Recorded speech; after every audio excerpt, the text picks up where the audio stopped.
My name is Raggie Johansen, and I'm here with Michel Perron. He's the CEO of the Canadian Centre on Substance Abuse. He also chaired Beyond 2008, an initiative that gave NGOs a voice in the formulation of international drug control policy. Mr. Perron, what is the role of NGOs in international drug control? Well, there's many different roles that they take on. There's an advocacy role. I think that's probably the most obvious one that many people think of. But there's a very formative role in terms of NGOs working at a national level with their governments. NGOs form, in fact, the fabric of society in terms of dealing with drug abuse and drug addiction, the impact of HIV/AIDS and hepatitis C. So they have a very sort of unique expertise of being on the ground, of seeing the effects of drug policy and how it affects people. And they're able to bring that voice to this forum, which is a bit removed from the streets, if you wish. You led Beyond 2008, which gave hundreds of NGOs a voice on international drug control issues. What is the main message coming to UNODC from NGOs? Well, the message is interesting. It comes to UNODC, it comes to INCB, the Commission on Narcotic Drugs, and member states. So we were quite specific in who we were asking of what. I think the important thing that came out of Beyond 2008 is a sense of shared responsibility. Mr. Costa often says, drug issues are too important to be left to governments alone. And therefore, how is it that civil society can best organize to contribute to dealing with drug issues? And that's what Beyond 2008 did. For many years, I think we should be candid here, NGOs have not always been the most organized, have been more fractured, have allowed for to be more easily dismissed because it was, you didn't know exactly what they were thinking, they didn't understand the processes, they didn't understand the language. So Beyond 2008 tried to translate the passion of NGOs, their knowledge, into a form that the UN can understand. Respectful of the conventions, respectful of the governance functions of the UN system, but really saying, we have a shared responsibility and here's how we want to exercise it. That was the first thing. The second thing was bringing the voice of those most affected to the table. Again, it's those NGOs that understand the impact of drug policy, both negative and positive, on the ground, and being able to bring that voice here to the UN. And thirdly, to create a call for action. In other words, this is not stopping because of the high-level segment, it's starting. It's an opportunity of refining our relationship, of maturing our relationship. A lot of things that the CND continues to struggle with, such as harm reduction, is it in or out of the political declaration, we resolved. We had a discussion with a group as diverse as the CND, I would suggest, not as politicized as the CND, but very diverse, and we were able to sit down and have a discussion. And I think one of the strengths of the NGOs, again, is they're experts in the field. They're not diplomats, with all due respect to diplomats. And it's more simple for us to have a proper debate on the issues, the substance, rather than the words. Is the voice of NGOs being heard? Yes. It's being heard by member states very clearly. I think we've seen a considerable increase in the participation of NGOs on national delegations. Many member states have made reference to civil society and NGOs in their remarks. INCB, we met with President Hamid Gotse, who spoke very eloquently at this high-level segment about drug demand reduction. Is keen to see a more important role for NGOs and has committed to meeting with NGOs on a regular basis as part of their country visits. That's part of our recommendations. UNODC, we've had wonderful support from the Civil Affairs Division. The fact that we're doing this interview, I think, is reflective of UNODC's interest.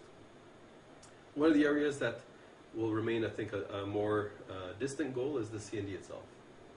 And I think we have to appreciate that NGOs come in very different contexts. We have to be respectful of the culture, the understanding of the body. It's true, though, that the CND is, there are far more NGO inclusive bodies within the UN than the CND is. But I see that as my responsibility and my colleagues' responsibility to put forward a very compelling value proposition to the CND as to why they want to work with us. I think we've started that. What do NGOs perceive as the biggest challenge in international drug control? Pardon me. I think the biggest challenge is system coherence. By that I mean UNAIDS may say something, but CND says something different. WHO might have a priority, but ILO sees it differently, or UNESCO. So, because there are very sophisticated NGOs that work in these areas, that work on transnational issues. So system coherence is an important one, of seeing policy that reflects evidence, and moving beyond semantics to specifics and substance.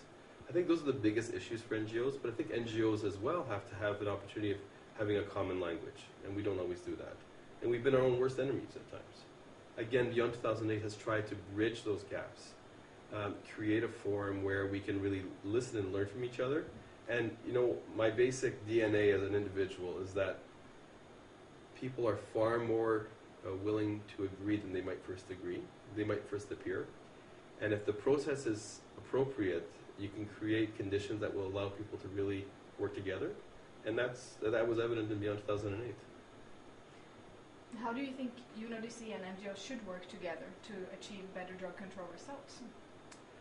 Well, certainly the CND is the big party of the year. So ensuring that there is, at a secretariat level, for instance, ensuring that the secretariat interprets not only the letter of the law of ECOSOC, but the spirit of the law.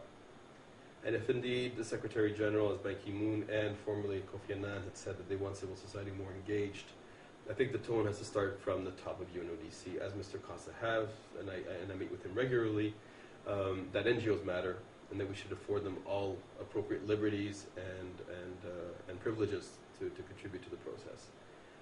The Civil Affairs Division needs resources, to be blunt. They've come a long way, but they are an integral force around bringing NGOs and UNODC closer together. And I think a really key job, because this is where as we say in Canada, the rubber meets the road, or where the important things happen, without denigrating what happens here, is the regional offices. UNODC here can play a very important role of informing the regional offices of the NGOs, the networks. We just had a meeting with a Ugandan NGO who wants to develop a pan-East African network and work with the Nairobi UNODC office and the VNGOs and the Civil Affairs office here. So there's all sorts of opportunities, and I think it's really quite exciting because everybody understands a little bit more where they're coming from and what they want to do. Where do you think drug control will be in 10 years' time? I sat in the Austria Center in 1997 as part of the Canadian delegation, and I helped craft the political declaration of 1998. One of the challenges in government is that, I'm sure if you were to ask all the government officials here who was here in 1997, maybe 5% of the government officials were here. So you get new people all the time, and they have to learn the file and understand where they're going and what they want to do. If you ask NGOs, there's probably 95% of NGOs were there in 1997. And we see the progress. So I think, one, where will it be? I hope that we've somewhat depoliticized the process. And I think we're getting there. I think we need to see some of the key forces that play out at the CND be more receptive of evidence for what it is, that policy coherence, and a receptivity to the shared responsibility within appropriate roles. So a true embracing of civil society. I think we've set forward a tone and a roadmap that is up to us to implement, to be faithful to it. But it's also for governments to work with us as well. I hope, I'm an eternal optimist anyways, otherwise I wouldn't be doing this kind of work. But I think in 10 years, we have to make a change. It's not should we or can we, but we have to. Go back to the streets, talk to the people who are dying of drug abuse. This is not a choice. This is something we must do. And I think we have to hold ourselves to that standard and really do our very best. Thank you very much. Well, thank you. Yeah? It was very good, yeah? Super. Thank you so much. For just 5 seconds. No, it's fine for the microphone. The microphone I can put down? Oh, Okay. okay, yeah. You did a great job with the microphone, though. There's a first time for everything. You know? Yeah, exactly. So, put it by now. Thank There we you. go.